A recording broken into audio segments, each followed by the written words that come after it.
नमस्कार, आप देख रहे हैं गो न्यूज़ इंडिया। मैं हूं पंकज पचौरी और आज एक बार फिर हम हाजिर हैं आपके सामने कुछ और आंकड़े लेकर के कोरोना के बारे में और कोरोना से जो कोरोना पर काबू करने के लिए जो लॉकडाउन लागू हुआ था उसके असरात के बारे में। जी हाँ, क्या इसका असर पड़ा है राज्यों के ऊपर और किस तरह राज्यों की जो अर्थव्यवस्था है वो चरमरा रही है।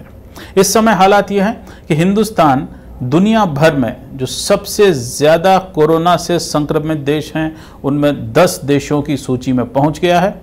और चिंता की बात यह है कि औसत रोज़ाना जो मृत्यु हो रही हैं उसमें हिंदुस्तान जो है वो 5वें चौथे स्थान पर भी पहुंच रहा है। यानी कि यहाँ पर अब जो कोरोना का असर है वो बढ़ता जा रहा है और उसका असर आने वाले दिनों में और ज़्यादा हो सकता है, ऐसे इम्कान सरकार ने, ICMR ने और सभी विशेषज्ञों ने जाहिर किए हैं।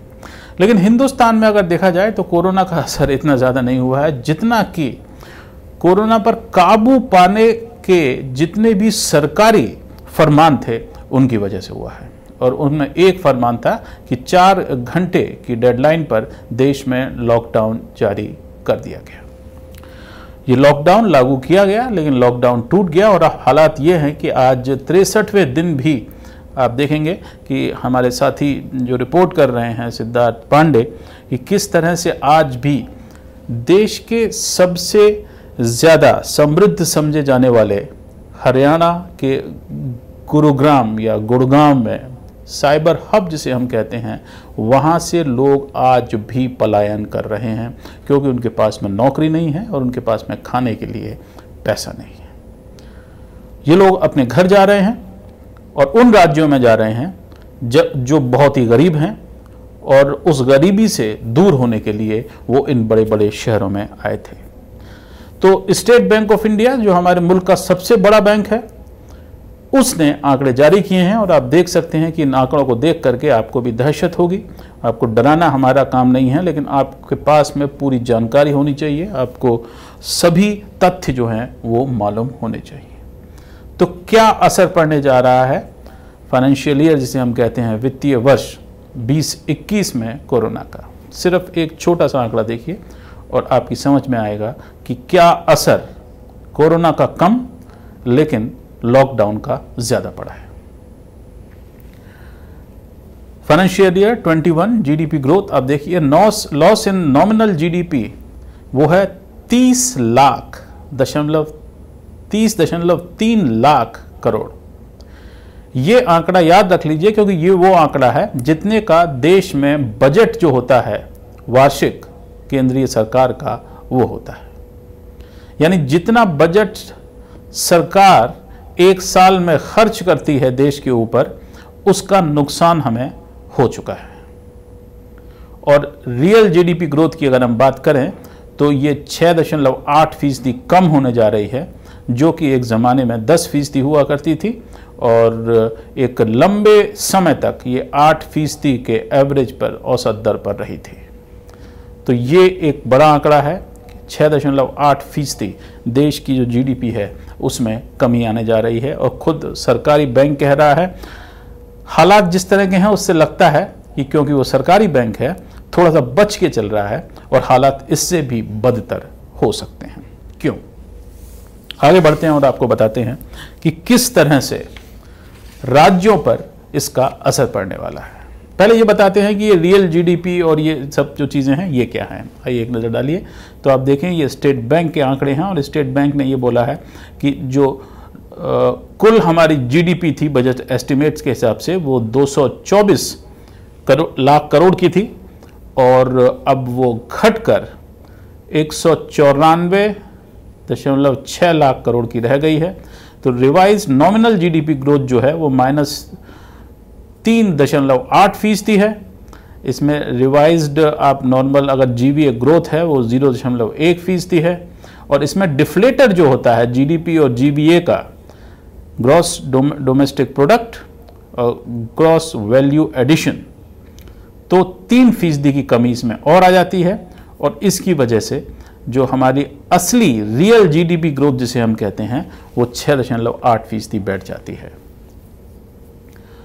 और जो वैल्यू एडिशन जो है उसमें 3.1% की कमी जो है वो आने वाली है। तो ये पूरे मुल्क का हाल है। अब डालते हैं कुछ चुनिंदा हमारे जो राज्य हैं उनके ऊपर नज़र डालते हैं, तो आप पाएंगे कि ये वो राज्य हैं जो समृद्ध कहे जाते हैं, और क्योंकि समृद्ध हैं इसलिए इन राज्यों में बाहर के लोग, जिन्हें हम माइग्रेंट वर्कर्स आजकल कह रहे हैं, जो मजदूर हैं, वो पहुंचते हैं यहाँ पर काम करने के लिए। और इन सभी राज्यों का हाल जो है वो एकदम पिछले 7 दिन के अंदर बेहाल हो गया है। महाराष्ट्र से शुरुआत करते हैं इसकी। ये आंकड़ा है, हम आपको अभी बताएंगे डिटेल में, लेकिन इससे पहले एक और हमारे पास में एक ग्राफ है जो आप देख लीजिए। महाराष्ट्र में कुल जीडीपी का जो लॉस है वो 4,72,000 करोड़ से ज़्यादा है, और राज्य की 15% जीडीपी जो है वो ख़त्म हो रही है। और इसमें बड़ी बात यह है कि पूरे मुल्क की जो जीडीपी है उसका 15.6% जो है वो महाराष्ट्र से आता है।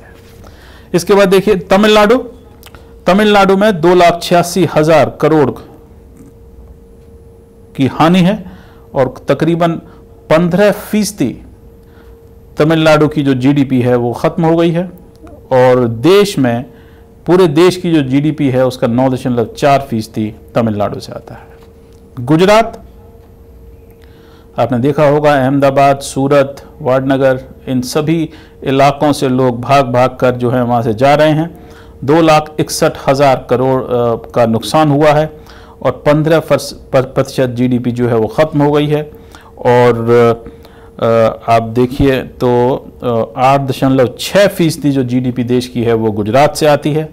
उसके बाद में आप देखिए दिल्ली, देश की राजधानी, और देश की राजधानी दिल्ली का ये हाल है कि यहाँ पर कुल जो घाटा है जीडीपी का वो 1,69,000 करोड़ से ज़्यादा है, और 18% की इसमें एकदम से कमी आ गई है। अभी से 18.8% आप समझ लीजिए कमी आ गई है इसमें। और चंडीगढ़ का नाम हम इसलिए ले रहे हैं, दिल्ली और चंडीगढ़ दोनों ऐसे बड़े हमारे नगर हैं, मेट्रोपोलिस हैं, जिनमें 100% इस समय कंटेनमेंट रेड जोन है, और वहाँ पर कोई भी लॉकडाउन के में रियायत देने के बाद भी काम धाम नहीं हो रहा है। और चंडीगढ़ में भी जो है आप समझ लीजिए कि 18.8% जीडीपी जो है ख़त्म हो गई है, 9,383 करोड़ की।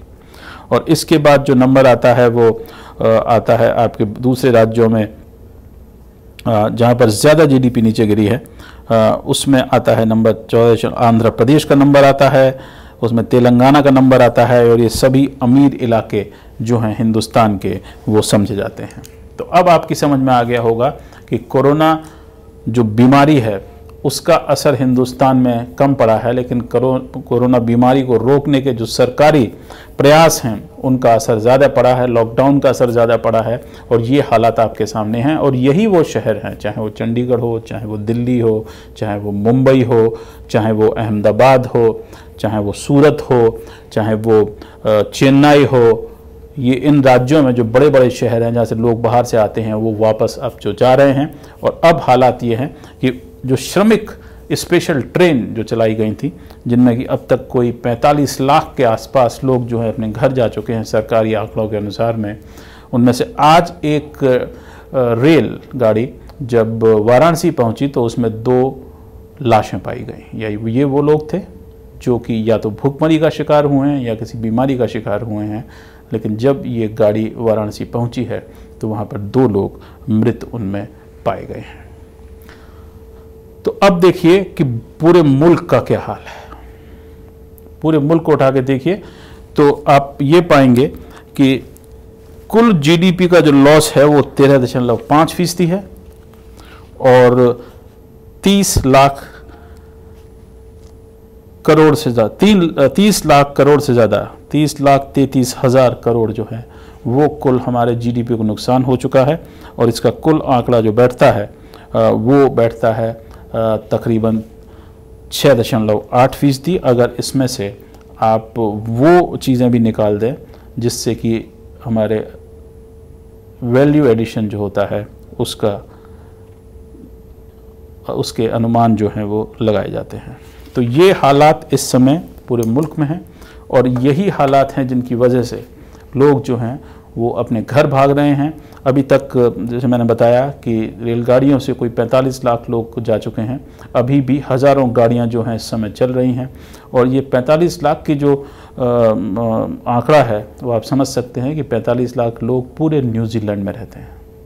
यानी एक पूरा न्यूजीलैंड हिंदुस्तान में इस लॉकडाउन की वजह से विस्थापित हो गया है। उसके रहने का जगह नहीं है, देने के लिए किराया नहीं है। आप विचलित हो जाते हैं जब आप लोगों को सुनते हैं कि हमारे पास पैसे नहीं हैं, कि मकान मालिक ने निकाल दिया है, खाने के लिए पैसे नहीं हैं। 3-3 हज़ार रुपये लोग जो हैं ऐसे समय में जमा करके और प्राइवेट जो है बसें लेकर के वो अपने अपने घर जा रहे हैं। उनका यही कहना है कि अगर हमें मरना ही है तो हम अपने घर जाकर भूख से मरना चाहते हैं। तो ये हालात हैं और ये हालात अच्छे नहीं हैं।